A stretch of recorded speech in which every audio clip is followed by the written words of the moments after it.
미영은 오늘 죽은 시어머니를 이 세상에서 완전히 지워버리기로 결심했습니다. 박미영, 55세. 그녀는 지금 시어머니 김순자의 방 앞에 서 있습니다. 손에는 성냥 한 갑이 들려있고 그녀의 눈빛은 얼음장처럼 차갑습니다. 25년간 참았던 모든 것들을 이제 되돌려 드리겠습니다. 미영의 목소리는 떨리지 않습니다. 오히려 무서울 정도로 침착합니다. 하지만 왜일까요? 무엇이 이 순종적이던 며느리를 이렇게 변하게 만들었을까요?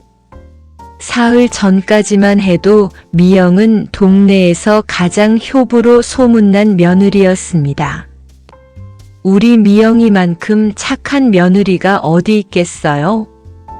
김순자는 아파트 경로당에서 항상 이렇게 자랑했습니다. 친구들은 부러워했고 미영은 완벽한 며느리로 칭송받았습니다. 하지만 집안의 진실은 달랐습니다. 인연이 또 음식을 짜게 했네. 우리 아들 고혈압 걸리면 어쩔 거야? 청소도 제대로 못하는 게 며느리라고. 친정에서 뭘 배우고 온 거야? 손자 교육도 엉망이야. 이래서 우리 아들이 출세를 못하는 거라고. 25년간 매일매일 이어진 지옥 같은 나날들이었습니다. 미영은 참았습니다. 남편을 사랑했고 아이들을 위해서라도 견뎌야 한다고 생각했습니다. 그런데 김순자가 심장마비로 갑작스럽게 세상을 떠났습니다. 어머님이 돌아가셨다고요? 미영은 병원에서 그 소식을 들었을 때 이상한 감정을 느꼈습니다. 슬픔도 안도감도 아닌 공허함이었습니다. 장례식장은 조문객들로 북적였습니다. 김순자 권사님 정말 성품이 좋으셨는데 며느리 복이 참 많으셨어요. 미영 씨 같은 며느리를 두시고. 미영 씨, 그래도 좋은 시어머니를 모셨으니 복 받을 거예요.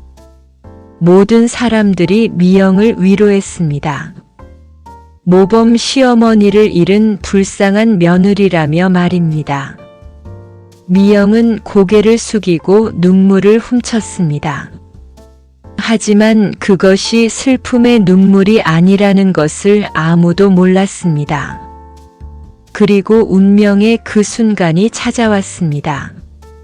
미영은 시어머니 방에서 25년간 숨겨진 진실을 발견하게 됩니다. 장례식이 끝나고 이틀 후 미영은 시어머니 방을 정리하기 시작했습니다.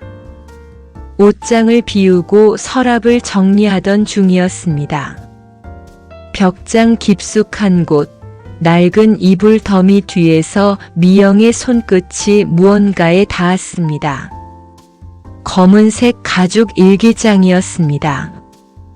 표지에는 25년의 기록이라고 적혀 있었습니다. 미영은 호기심에 첫 페이지를 펼쳤습니다. 그리고 그 순간 미영의 세상이 완전히 뒤바뀌었습니다. 1999년 5월 3일 미영이와 아들의 결혼식 날이다. 드디어 복수가 시작된다. 복수? 미영은 당황했습니다. 무슨 복수를 말하는 걸까요? 페이지를 넘기자 더욱 충격적인 내용들이 나타났습니다. 미영이는 내 첫사랑 정우진의 딸이다. 30년 전 그 남자가 나를 버리고 다른 여자와 결혼해서 낳은 게 바로 미영이다. 복수하려고 아들의 결혼을 조장했다. 정우진의 딸을 며느리로 들여서 평생 괴롭혀주겠다고 다짐했다. 미영의 손이 떨리기 시작했습니다. 시어머니가 자신의 아버지를 알고 있었다고, 그리고 복수를 위해 결혼을 조장했다고. 하지만 더 끔찍한 진실이 기다리고 있었습니다. 2001년 12월 15일, 미영이 아버지 정우진이 교통사고로 죽었다는 소식을 들었다. 내가 한 일이 들통날까봐 걱정했는데 다행히 아무도 의심하지 않는다. 미영은 일기장을 떨어뜨릴 뻔했습니다. 아버지의 죽음이 단순한 사고가 아니었다는 뜻일까요? 다음 페이지에는 더욱 충격적인 진실이 적혀 있었습니다. 정우진의 브레이크를 고장내는 것은 생각보다 어렵지 않았다. 그 남자가 매일 같은 길로 출근한다는 것을 알고 있었으니까. 미영은 숨이 막혔습니다.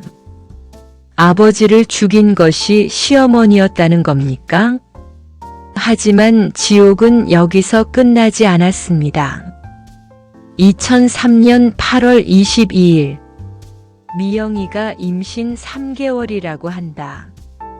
정우진의 핏줄이 더 이어지는 것을 막아야겠다. 2003년 9월 5일, 미영이 차에 낙태약을 몰래 넣었다. 유산하면 슬퍼하겠지만 이것도 정우진에 대한 복수의 일부다. 2003년 9월 10일, 미영이가 유산했다. 계획대로 되었다. 이제 정우진의 핏줄은 더 이어지지 않을 것이다. 미영은 바닥에 주저앉았습니다. 25년 전 자신이 유산했던 그 아이. 그것이 시어머니의 짓이었다는 겁니까? 그동안 모든 것이 거짓이었습니다. 미영은 일기장을 계속 넘겼습니다. 25년간의 모든 기록이 나왔습니다. 아들에게는 항상 미영이 잘못이라고 거짓말했다. 부부싸움도 경제적 어려움도 모두 미영이 탓이라고 했다. 미영이가 만든 음식에 일부러 트집을 잡는다. 그 여자가 위축되는 모습을 보는 것이 즐겁다. 손자 교육에 간섭하는 것도 미영이를 괴롭히기 위해서다.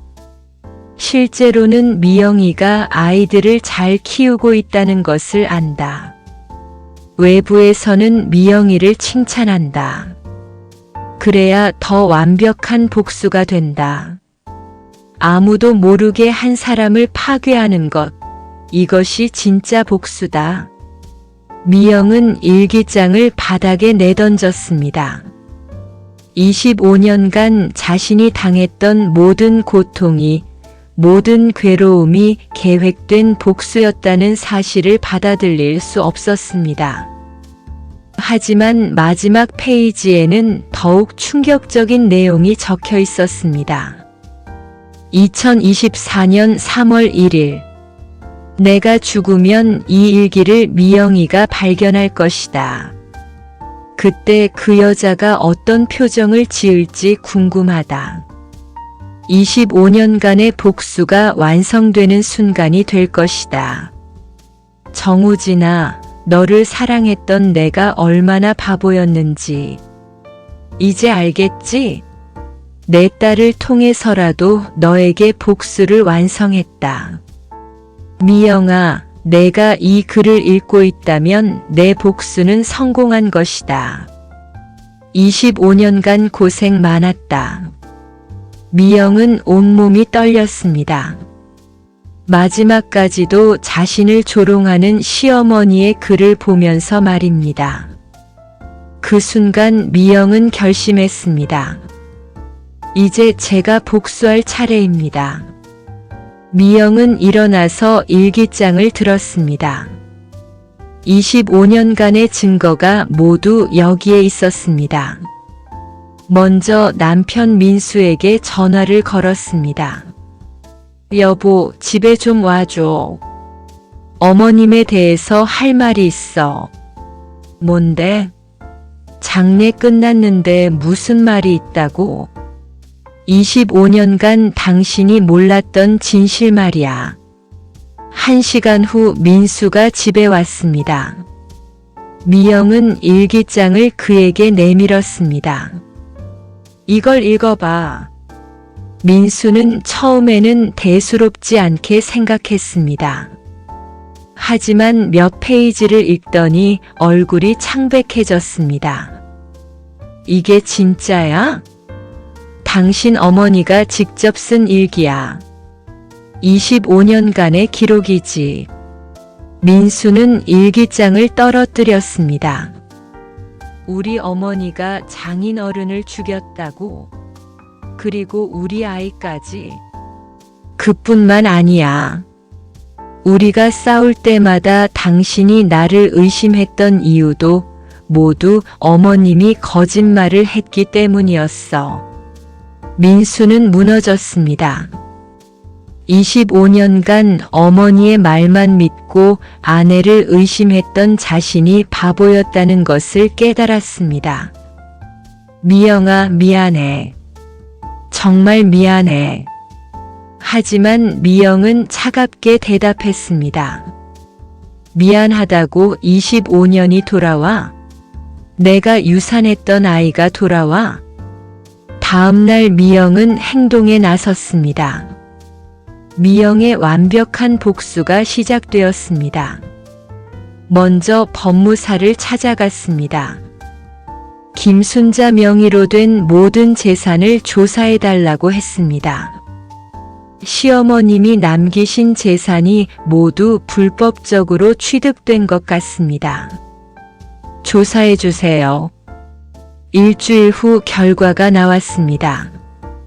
김순자의 부동산 세 채와 예금 2억 원이 모두 허위 명의와 탈세로 얻어진 것이었습니다. 미영은 즉시 국세청에 신고했습니다. 김순자의 모든 재산이 압류되었고 상속받을 것도 없어졌습니다. 두 번째 복수는 사회적 매장이었습니다. 미영은 김순자의 일기장을 복사해서 아파트 경로당에 가져갔습니다. 권사님들, 김순자 권사님의 진짜 모습을 보여드릴게요. 이게 뭐예요? 25년간 저를 괴롭혔던 이유와 방법이 모두 적혀 있어요. 읽어보세요. 경로당 할머니들은 일기를 읽더니 경악했습니다. 아이고, 이런 사람이었어? 우리가 완전히 속았네. 미영 씨가 얼마나 고생했을까? 하루 만에 아파트 전체에 소문이 퍼졌습니다. 완벽한 시어머니였던 김순자의 진짜 모습이 드러난 것입니다. 세 번째 복수는 가장 치명적이었습니다. 미영은 김순자가 가장 사랑했던 손자 민준을 불렀습니다. 민준아, 할머니에 대해서 할 말이 있어. 할머니가 뭐 어떤데요? 미영은 일기장의 일부를 보여주었습니다. 할머니가 너를 낳지 못하게 하려고 했던 이야기야. 민주는 충격을 받았습니다. 할머니가 그랬다고요? 응. 너의 형이나 누나가 있었을 수도 있었는데 할머니가 막았어. 민주는 울기 시작했습니다. 그토록 사랑한다고 했던 할머니가 사실은 자신의 존재 자체를 원하지 않았다는 사실에 충격받았습니다. 한 달 후 미영의 복수는 완성되었습니다. 김순자의 장례식에 왔던 사람들이 하나둘 진실을 알고 등을 돌렸습니다. 완벽한 시어머니라는 평판은 완전히 무너졌고 사람들은 김순자를 가면을 쓴 악녀라고 부르기 시작했습니다. 민수는 매일 미영에게 무릎 꿇고 사과했지만 미영은 받아주지 않았습니다. 25년이면 충분히 당신 어머니의 복수는 끝났어요. 이제 제 인생을 살겠습니다. 민준도 할머니에 대한 존경심을 완전히 잃었습니다. 할머니 사진을 방에서 치워버렸고 제사도 지내지 않겠다고 선언했습니다. 그리고 마지막 날이 왔습니다. 미영은 김순자의 무덤 앞에 섰습니다. 손에는 그 일기장이 들려 있었습니다. 어머님, 25년간의 복수 잘 보셨어요? 미영의 목소리는 평온했습니다. 저도 이제 복수를 완성했습니다. 시어머님이 그토록 자랑스러워했던 모든 것들을 다 무너뜨렸어요. 미영은 성냥을 그어 일기장에 불을 붙였습니다. 이제 아버지를 위한 복수도 끝났고 제가 당했던 모든 것들에 대한 복수도 끝났어요. 일기장이 타오르며 제가 되었습니다. 25년간의 증거가 사라져갔습니다. 어머님 편히 쉬세요. 하지만 저는 이제 시작입니다. 미영은 돌아서서 걸어갔습니다. 그녀의 등은 더 이상 구부러져 있지 않았습니다. 그날부터 미영은 새로운 인생을 살기 시작했습니다. 25년간 참았던 모든 것들을 털어내고 진짜 자신의 삶을 찾아가기 시작한 것입니다. 복수는 차갑게 그리고 완벽하게. 미영의 복수는 끝났지만 그녀의 진짜 인생은 이제 막 시작되었습니다. 이것이 박미영 55세 여인의 25년 만의 해방 이야기였습니다. 좋아요, 구독 눌러주시면 힘이 됩니다. 감사합니다.